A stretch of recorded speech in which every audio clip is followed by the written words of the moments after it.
नमस्कार प्रेक्षकांनो, मालिकेच्या उद्याच्या भागामध्ये आपल्याला पाहायला मिळणार आहे की फायनली कमळी अन्नपूर्णा आजींना सगळं सत्य सांगणार आहे। तर बंड्या आणि सरू या दोघांचीही भेट होणार आहे। तर सरूकडून कमळी आणि ऋषी या दोघांनाही आशीर्वाद मिळणार आहे। हे सगळं कशा पद्धतीने होणार आहे ते आपण आपल्या आजच्या या व्हिडिओमध्ये पाहणार आहोत। त्यासाठी प्रेक्षकांनो हा व्हिडिओ शेवटपर्यंत पहा।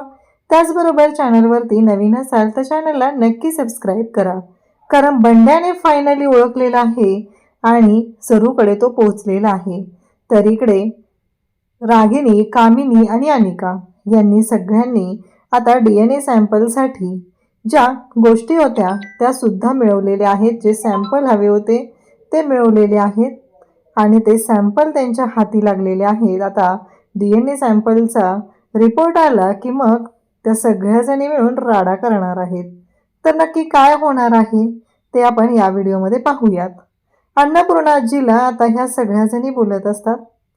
त्यांचं म्हणणं असतं की काहीही झालं तरीही अन्नपूर्णा आजीला ते म्हणत असते कामिनी की मी सगळं मान्य करते, पण वहिनी मला एक कळत नाहीये की तू कसा विश्वास ठेवते, पुरावा काय आहे या सगळ्या गोष्टीला? म्हणजे मला कळतच नाहीये की काय पुरावा आहे, कशा पद्धतीने आम्ही समजायचं। तेव्हा अन्नपूर्णा म्हणते की माझ्या नातीवरती आणि माझ्या मुलावरती पूर्ण विश्वास आहे, त्यामुळे मी बांधील नाहीये तुला पुरावा द्यायला, तू कोणताही पुरावा मागायचा नाही, असं अन्नपूर्णाजी स्पष्टपणे सांगते। तेव्हा अनिका बोलायला सुरुवात करते की ते डी आणि कामिनी तिला थांबवते, थांब अनिका असं म्हणत कामिनीने तिला थांबवलेलं असतं। तेव्हा मात्र अनिका म्हणत असते की ग्रॅनी काय झालं? तेव्हा ती म्हणते की चल अनु बेबी, तुला हे करायचंय ना, ड्रेसिंग चेंज करायचंय, हाताला एवढं लागलेलं आहे बाळा तुझ्या, असं म्हणत घेऊन जाते। म्हणजे अनिकाच्या डोक्यात असतं ते मात्र थांबवलेलं असतं। अनिकाला तिने थांबवलंय की काहीही झालं तरीही मध्ये बोलू नकोस। तर इकडे आता सगळेजण जमलेले आहेत। राजन सुद्धा म्हणतो की मला थोडंसं दमल्यासारखं वाटतंय। आजी म्हणतात की जाऊन तू आराम कर। राजन आराम करायला जातो। आता नयनतारा वगैरे सगळे आलेले आहेत, कारण दोन्ही मुलांचा अंगठी खरेदी केलेली आहे, तर त्याच्यासाठी हा प्रोग्राम सुरू असतो। तर ह्या सगळ्या गोष्टी जेव्हा घडत असतात तेव्हा मात्र आता सगळेजण बोलत आहेत। मग बंड्या तिथं आलेला असतो। तर साहेबा बंड्याला म्हणतो की होय रे, तू कोणत्या बाजूने नक्की, मुलीकडच्या बाजूने का मुलाकडच्या? तेव्हा बंड्या म्हणतो का हे काय विचारणं झालं काय साहेबा सर, अहो आपण दोन्ही बाजूने, असं जेव्हा बंड्या बोलतो तेव्हा मात्र आता सगळेजण हसायला सुरुवात करतात। त्याच्यावर साहेबाचं असं म्हणणं असतं म्हणजे तू लग्नात 2 वेळा जेवणार म्हणायचं। तेव्हा बंड्या म्हणतो विषय आहे काय? तेव्हा मग अन्नपूर्णाजी सगळेजण आता बोलत आहेत आणि मग मात्र गोष्टी आता सुरू झालेल्या असतात। मग अन्नपूर्णाजी बंड्याला म्हणतात की अरे जाऊन राजनला जरा बोलून आणतोस का? तेव्हा बंड्या म्हणतो की हो जातो, असं म्हणत आता बंड्या राजनला बोलवायला जातो। काहीही झालेलं असलं तरीही काही गोष्टी ज्या आहेत त्या तेवढ्याच महत्त्वाच्या असतात। आणि मग राजन इकडे झोपलेला असतो। तर इकडे त्याच वेळेस आता राजनच्या रूममध्ये रागिनी आलेली असते आणि तिने राजनचं नख काढून घेतलेलं असतं।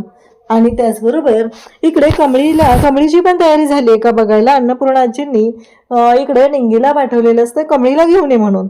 निंगीनं छान कमळीची तयारी केलेली असते। कमळी खरंच खूप गोड दिसत असते।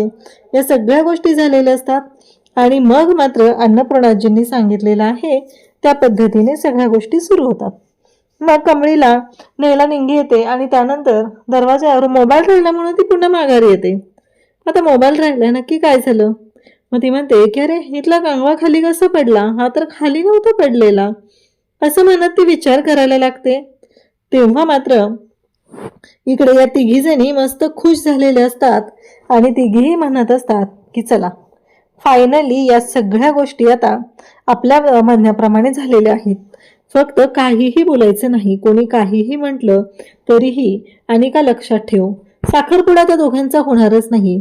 जशी ती कमळी वाजत गाजत आली होती ना, तशीच तिची वाजत गाजत या घरातून हकालपट्टी करायचे, कारण तिच्यामुळं मला या घराच्या बाहेर जावं लागलं होतं, ही गोष्ट मी कधीच विसरणार नाही।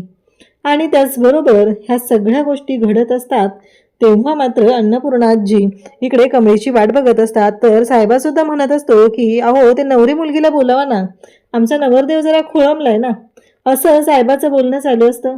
मग नवरी मुलगीला आणलं जातं. नवरी मुलगी येते. सगळे नवरी मुलीकडे पाहत असतात. सगळ्यांना छान वाटत आहे. सगळे खुश आहेत, आनंदात आहेत. आज काहीही झालं तरीही आजच्या या दिवशी खरं तर एवढी मोठी गोष्ट घडते. या सगळ्या आनंदाच्या क्षणी सगळे खुश असतात. तेवढ्यात राजन सुद्धा येतो. राजन उठल्यानंतर पाहतो की हे असं कसं झालं, म्हणजे माझ्या हा बोटाचं नख काढलंय की काय, कोणी आलं होतं की काय, असे अनेक भास राजनला होऊ लागलेले असतात. आणि मग सगळेजण तिथं असतात. सगळेजण पाहत असतात. कमळी खरंच खूप गोड दिसत असते. सगळ्यांना छानही वाटत असतं. आणि मग ऋषी मात्र नजरच त्याची खाली पडत नसते. तो इतक्या वेळा कमळीकडे पाहत असतो. मग तिथे नयनतारा म्हणते, ये कमळी बस इथे. मग लगेचच उठते. आयशा उठते. त्याचबरोबर प्राजू उठते. कमळीला तिथं बसायला सांगितलं जातं. कमळी तिथं बसते. मग नयनतारा बोलायला सुरुवात करते. कसं आहे माहितीये का कमळी, मला अजिबात आवडत नव्हतं आधी. मला तू आवडलीच नव्हती. मला असं वाटायचं की गावाकडून आलेली तू. त्याच वेळी इकडे रागिनी, कामिनी आणि का सगळ्या आलेल्या असतात. कमळी म्हणते, बरं झालं, नकार देऊन टाका एकदाचा, असं कमळी बोलत असते. तेव्हा मात्र इकडे नयनताराचं असं म्हणणं असतं की मला काय म्हणायचंय माहितीये का, काहीही झालं तरीही काही गोष्टी ज्या आहेत ना त्या मला बोलायच्या आहेत, असं म्हणत नयनतारा तिथं बोलायला सुरुवात करते. आता नयनतारा या सगळ्या गोष्टी जेव्हा बोलत असते तेव्हा मात्र तिच्या डोक्यात एकच सुरू असतं आणि ती म्हणते की मला ना सांगायचंय तुला, पण माझ्या या सगळ्या ज्या गैरसमज होता तो सगळा गैरसमज मिटलेला आहे. खरं तर मी पाहिलं तू कॉलेजमध्ये घेतलेले निर्णय, या सगळ्या गोष्टी मी पाहिलेल्या आहेत आणि मला कळलेलं आहे की तू खरंच मनाने खूप चांगली आहेस, असं नयनतारा सांगते. कमळी मात्र नयनताराकडे पाहतच राहते. आणि त्याचबरोबर इकडे कमळी म्हणत असते की बोला नयनतारा मॅडम. नयनतारा म्हणते की मला माहिती आहे तुझं स्वप्न आहे, तुला गावाकडे जायचंय, गावाकडे मुलांसाठी कॉलेज काढायचंय. या सगळ्या गोष्टींसाठी माझी तुला फुल परवानगी आहे आणि त्याचबरोबर मी ह्या सगळ्यासाठी या सगळ्या गोष्टी मी करायला तयार आहे आणि माझा तुझ्या त्या सगळ्या ह्याच्यामध्ये सपोर्ट असेल. आता मात्र इकडे कमळी पाहतच राहते. ती म्हणते फक्त एकच गोष्ट, माझा ना कधीच विश्वासघात करू नको, कारण खोटी बोलणारी माणसं मला माझ्या आयुष्यात नको असतात. ती मला आवडत नाही, तसं नयनताराने स्पष्टपणे सांगितलेलं असतं. मग कमळी म्हणते की नाही तसं काहीच नाहीये, सगळ्यांचे आशीर्वाद घेतले जातात. मग तिथे सरू सुद्धा बसलेली असते.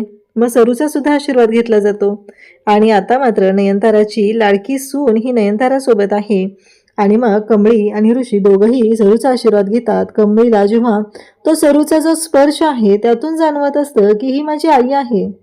ती ही गोष्ट विसरू शकत नाही. तो स्पर्श तिच्या आईच्या मायेचा स्पर्श असतो. आणि मग मात्र कमळी पाहते आता सरू त्यांच्याबरोबर निघालेली असते. बंड्याची मात्र नजर चुकत नाही. बंड्या म्हणते, सरू काकी थांबा, मी तुम्हाला ओळखलंय, आता तुम्ही मागं फिरून बघू शकता, तुम्ही तसं जाऊ शकत नाहीये, तुम्ही माझ्यापासून लपवू शकत नाहीये, असं जेव्हा बंड्या सांगतो तेव्हा मात्र सरू पाहतच राहते.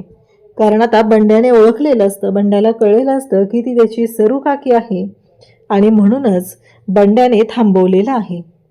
त्याचबरोबर इकडे कमळी आता आजींकडे आलेली असते. आजींशी बोलत असते. ती सांगत असते की आजी मला माफ करा, मी तुमची खरी नात नाहीये, मी तुमच्यापासून ही गोष्ट लपवलेली आहे, मला माफ करा, असं म्हणत ती बोलत आहे. आणि तेव्हा मात्र अन्नपूर्णाजी आणि आजोबा पाहत असतात. नक्की आता आजोबा काय उत्तर देणार, आजोबा कशा पद्धतीने गोष्टी हँडल करणार आहेत, आजोबा बोलतील का आपल्या नातीसाठी, आजोबांच्या तोंडून शब्द फुटेल का, हे आपल्याला पाहायला मिळणार आहे. अशाच अपडेटसाठी चॅनलशी कनेक्ट राहा. थँक्यू.